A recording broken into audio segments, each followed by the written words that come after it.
আজ হচ্ছে আমার আলমারির জন্য একটি ছবি লাগবে, সেই কারণে আমার একটি ছবি তুলতে হবে। তাই জন্য আমাকে দুজন আমাকে সাজাতে এসছে, সেটাই আমি তোমাদের সাথে শেয়ার করতে চাই।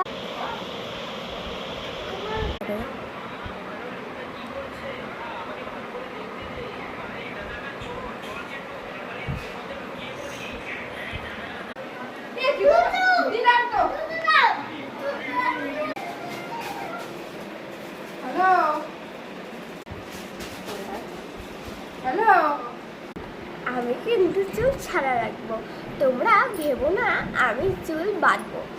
কেন বলতো আমার চুল ছাড়া রাখবো? আমার ভালো লাগে তাই। বল। তো আমাদের সাজানো লোক তোমার কেমন লাগলো? আমার তো অনেক ভালো লেগেছে। তোমরা আমার পর